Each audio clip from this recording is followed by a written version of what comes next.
blessings, my loves. So I typically will get up first thing in the morning because what do I do in the course of a day? So I will usually just kind of lay in bed when I wake up, whenever that may be. I'm an early bird, so it might be 5:30, it might be 6 o'clock. But on the days that I'm in school, I don't usually get out of bed, or if I do, I'll typically kind of lay there and gather my thoughts and, do some gratitude, prayers and thoughts. And then I'll get up and go to my ancestors' altar. And the thing about, like, when I go stay with my sisters, because we're really, really close, if with the exception of one, I have a portable, like, ancestral altar where I take certain things that I can kind of just set up when I'm traveling, period. But at my sisters, they have something in place, so I'll usually go before them to my morning prayers. I do my meditations. I'll speak with my goon, or my dad, and then I'll start my tea and do another meditation, which is my meditation for affirmations. So I like affirmations in the morning. It typically just gets my day going. It really shifts the energy. It really allows me to set my own intentions for the day. I don't always do affirmations, but I typically will do like two types of meditations. One will be before the ancestors, and then one will be my personal, again, to set my day, or to just see what comes to me. Like today is Thursday, I'll be doing my YouTube. So right now I'm gonna have breakfast, and that is something high fiber and or citrusy, which I have pineapple juice. And then within that hour, I'm gonna probably have a vegan friendly cereal with almond milk, and I'll make my tea so that I can get ready to go so I can get ready to get dressed for school, and I shall be back. But I do want to talk about today a few things surrounding, like, purpose, goals, and priorities. So we'll get into that later on today, along with the reading for today in career and money, finances, creativity, just to see what's kind of coming through, what we need to know, where we're at, all that good stuff. So see you guys sometime later this morning or today. Okay, so I'm back a little early, and one of the things that falls heavy on my mind is, like, I've just always wanted to be one of those who, like, do what I love, and I knew at a very young age that I was going to go into healthcare. I knew I wanted to do nursing. Well, I wanted to be a physician at 5. I knew that, and that came from being around my grandmother, watching how generous her and her sisters would be during home mission, because I grew up in the church. So, I've said that in previous videos where, we're just kind of doing this number right here. And I grew up in the church. So when my mother moved back down here from New York, which I was born and some bred in Brooklyn, New York. My father passed before my birth, and I had a disabled sister who was 2 years older than me, or special needs sister, who passed, 2 years after. And not too long, during the time my mom was pregnant with my baby sister, I have 2 baby sisters, but the one who's 4 years younger than me, we moved back here to the Carolinas where she could have more of the familiar support. So I grew up in the church down here, music has always been a major part of my life. It is a passion. And I think I remember, like, just recently in the last few weeks, my inner child has been pulling at me to, like, question a lot of the things that I enjoyed doing as a child. What are the things that I love to do? And I used to love going with my Oma, who was a part of the home mission.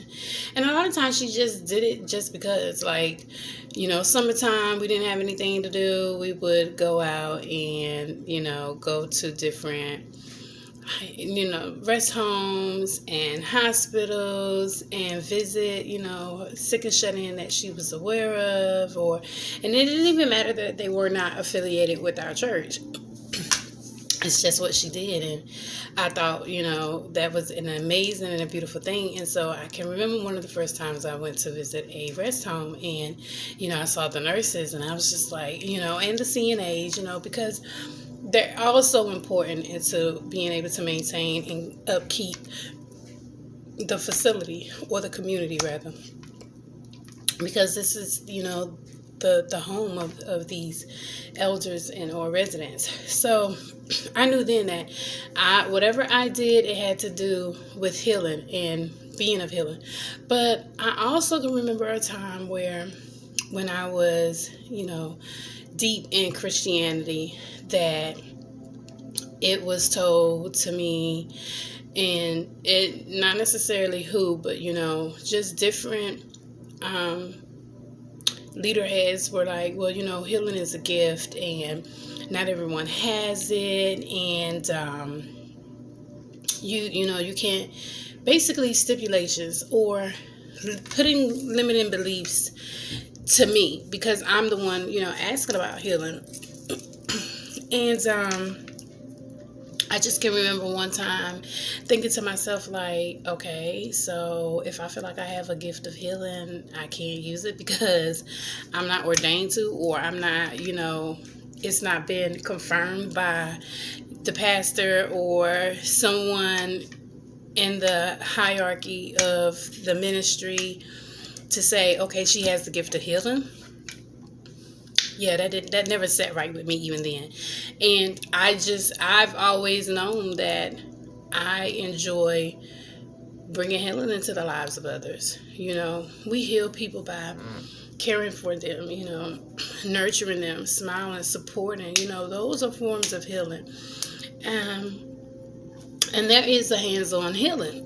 And so I was very turned off, and I was very discouraged about, my healing gifts. And so I was like, well, if I don't have the gift of healing according to religion and Christianity, then I'm going to go, as I get older, that kind of like put the cherry on the top for me. I'm going to become a medical physician, and I'm going to heal people. So flash forward to my high school years, I began to take all allied health studies. I did everything that I could to study hard and attain my CNA 1 in high school, which was in 98. So in May 98, I was officially, took my state boards and my practical and became a CNA 1. And then when I graduated, I received an academic scholarship for Mary Ball, which is a pre-med school, they have a pre-med program. It's an all-female school in VA, and I accepted. However, I got married to a preacher who would not become an ordained minister until the weekend of our wedding. But nonetheless, I chose marriage and the promise that I would be able to go to Clark, Atlanta, because he was in the military, and we will be in Georgia. So I was, like, okay, HBCU. And, all that did not happen. And so, life happens. Shit happens. And, it got discouraging, and I was frustrated. But I knew that I wanted to do something where I could be able to help heal. So I started taking nursing classes. LVN, licensed vocational nurse, that was a 6 months accreditation program, and your practical nursing takes a year. And so I couldn't take my practical nursing because the way financial aid was set up then and my schedule, I didn't necessarily have the time, because now I had my daughter at 19. So I kind of had to do things that was more about making sure that I could take care of her. Oh, the stories that I have about just what it is to be young and married, and having a child at a young age while you're still young, and I think a lot of people thought that I got married because I was pregnant, but I was 17 when I got married, and my oldest daughter didn't come along until I was 19. So you do the math. But yeah, I went on to take different classes and courses to get these certifications. I had my phlebotomy back then. I had my LVN then. And the thing is, when you don't maintain your licensures, anybody who's in healthcare or anybody who just you're required to do a renewal of your credentials and certifications and licensures, that annually or every 2 years you have to maintain them. And I just got so complacent with doing certain things that I didn't advance it until around 2010. I was like, you know what, let me finish my ADN. And again, life just began to continue to happen. But I knew that I wanted to continue to do things. And so I'm still in religion, Christianity. But now I'm at an age and I'm at a place, and I can remember discussing with my ex-husband, I'm like, it's got to be more than this. It has to be more than what we see. And one of the things that I admired about him then was the fact that he was an out-of-the-box thinker when it came to revelations that he received about, like, the Bible or the Word or Christianity, so to speak. So he was very much unorthodox compared to a lot of the Christian, or religious preachers and ministers that you come across. He reminded me of like a young Bishop Noel, a young Bishop T.D. Jakes at that time, and that was in the 90s. So you do the math. Very dynamic speaker, very, very, very intuitive, and very, very in tune with, his spiritual source. But I wasn't happy. I wasn't happy as a first lady. I wasn't happy doing what I was doing, and you kind of you lose faith, and you lose sight, and you lose direction. And then it's like, well, what do I want to do? Who am I? Where am I going? So I let life happen, and I began to get back on the school wagon for, attaining my ADN. And then all of a sudden I hit a plateau, and it's like everything was blocked. Like, I couldn't get financial aid. I didn't have the money. Like, I spent about 7 years just frustrated that I couldn't find a way around going back to school so that I could complete this, not realizing that that was by divine guidance, because I needed to choose a new direction, and I didn't. And so I found myself dedicating my life to, using the credentials and experiences that I had, and coming into a nursing management position. And I loved it at first, and I think I'll always have a love and a deep respect for healthcare and nursing in particularly. But the passion began to slowly disintegrate. It began to slowly just deteriorate for me.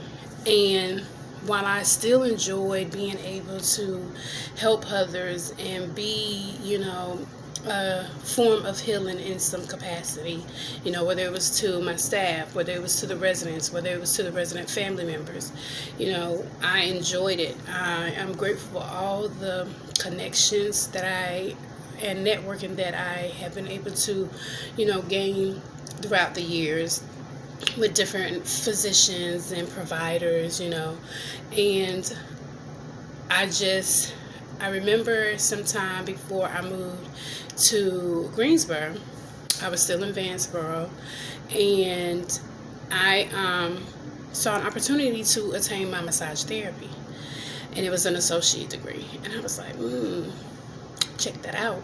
So I did, but I was doing so much singing at that time in the church, and choir and all this good stuff, and I just sing, period. Singing is a passion. It goes back to that inner child. That was something that I enjoyed doing as a child. Singing, dancing, acting. Like, that's what I really wanted to do. And I have an North Node in Leo, so are you surprised? And I remember I was having problems with my throat and my vocals, and so I went to a few appointments, and they were like, we can't get rid of these, polyps on your throat, so on your tonsils. So we scheduled to have a tonsillectomy. So a tonsillectomy is when, removal of the tonsils. My adenoids were fine. They weren't enlarged or anything like that, but I guess so much of the strain and stress that I was going through and dealing with at that time created these polyps on my tonsils, my throat. So they removed them. We did an antibiotic, and they were like, let's get them out. And I was literally in like week 3 of the massage program, and I had to come out because they told me that my recovery was going to be way more. It was going to be much more extensive because of the fact that I was older. I was, in my 20s. I was like 27. Jamila was 28. I was about 28 when I had them removed. And, that's a little old compared to children. Children get their tonsils removed every day and they're back in school 2 days later, maybe next day, because of the way that the body repairs so quickly at that age. But when you're older and you're having a surgery such as a tonsillectomy, it's going to take much more time. And it really hurt for me. And that was when I also realized that I wasn't, living my best life in terms of taking care of myself physically. But that's a story for another day. So, I missed the opportunity to complete something.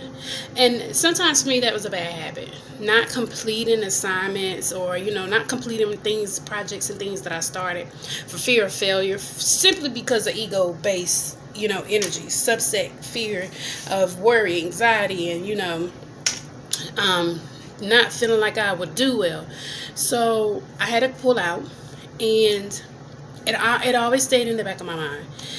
And so, life happens. We go through things, and it's like, what do I want to do? Who am I? And I remember 2017, I was just so burnt out. My godmother had passed. My best friend had passed.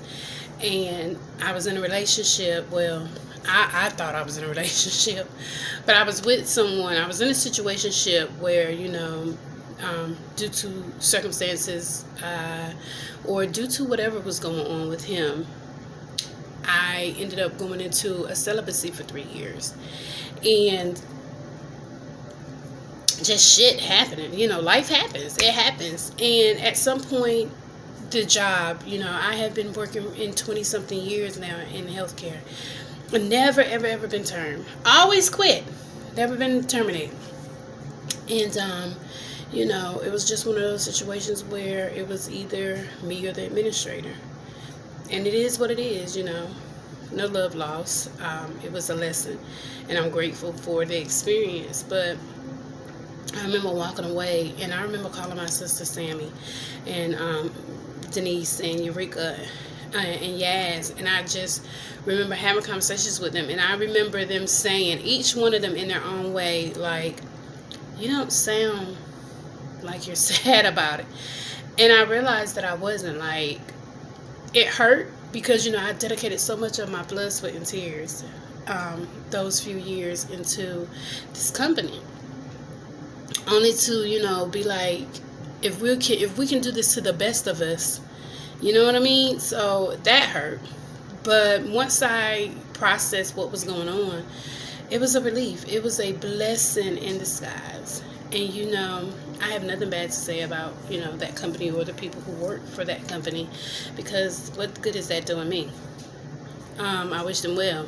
And I'm sincere enough to mean it. So, but yeah, it was a blessing. And then I would spend the next 2 years as my mother began to transition, though I had no clue. My mother was dying. She was beginning to transition, and we didn't know. And so I just began to go through a cycle of like, who the fuck am I? And where am I going? And she passed, and I was an assistant nurse coordinator. And I can remember calling my supervisor and telling her, I was in VA at this time with family for the new year, and, my mom had passed on December the 12th. And I was just like, I need more time. I didn't realize at the time that I needed more time, because I returned to work like mad quick, because that's just me. But when I took the break for the holiday, I was like, I need more time. I needed more time to rethink what I wanted to do. And it was one of those situations. I returned and my birthday came, and it's just a couple of months after my mom's ascension, 2018. That was 2019. And again, divine intervention. You all can call it what you want, but things occurred where they basically turned me again, and I was like, what the like, y'all, this had me so crazy. I was like, is it me? Am I doubting my own skills? And it's like, ain't no way. I've been doing this too long. You got to wake up early enough in the day to catch me. You still won't catch me on my off day. You don't wake up early enough. And it was time, because I remember when I told my mom I started my business in 2018. I started my business in March of 2018.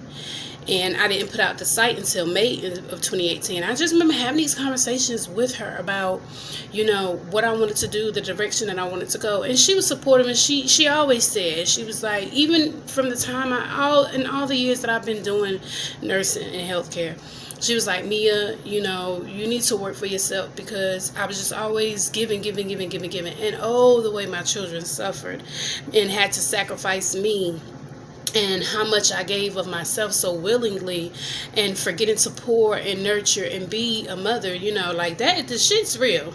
I had to do a lot of therapy, and then I had to do as much as I could to help my own children, and there are some things that I can't even do, that I would have to seek outside help for. And I left, and I was just like, I'm going to focus on DoBeLive. Like, the epiphany to hit me and focus on it occurred in 2017 when I was still in that situationship. And my sister, Eureka, was like, did you ever stop to think that maybe the reason why you were having such difficulties in finishing your nursing and becoming a practitioner is because that's not your path? Maybe this is what you're supposed to be doing. Mia, you have enough experience, you have enough skills, and you're gifted enough that if you were in another country, you probably would be a physician. And that shit hit different to hear her say it. And it was like, if I don't start now, I'll never start. And there's always a fear of like, will I do well? Will I thrive? And I had to take that risk. And so that's what I did. And that's why I'm here now, going on 3 years later. And DoBeLive has, this shit is not overnight success. And I was told that by a very trusted mentor who has the gift of sight. And she was like, it's not going to be easy, but you will be successful. But I know that I have the ethic. I know that I will work hard, and I have the ambition, and I'm very persistent. I'm very determined, and you're not going to tell me what I ain't going to do. Let's be clear. And so all these things is why I'm here now. And it's not easy, but I'm so much happier. I'm so much lighter. I'm so much higher for it. And it's beautiful. So we're going to get in today about just, the messages today, or later when I come from school. It's going to be about, career and abundance and finance, seeing where we're at, seeing how we're being guided. Now, I'm not telling anyone go quit your day job, because I know a lot of people want to be practical, and I know a lot of people aren't necessarily in the space mentally or spiritually or emotionally, regardless of what you believe, to really take that leap of faith. Sometimes there are certain, things that have to occur, divine interventions that have to take place to really get you to move. So I'm not saying quit your job, but for me, it was one of those situations where it's like, what the fuck do I have left? What do I have left to lose? Because I'm already in Lodabar. And it's one of the best things I could have ever done. And I've been met with the opportunity from the past to complete massage therapy. 10 years later, and I'm completing something I started 10 years ago. So it's real. Divine purpose and your alignment to the divine purpose is a very real thing, regardless of what you call it. So we're going to get into the message this evening. I hope this helps someone. In the comments below, let me know if you have share a similar, if it resonates, anything. I thank you all for being a part, for watching, and I'll see you guys later with today's message. Peace.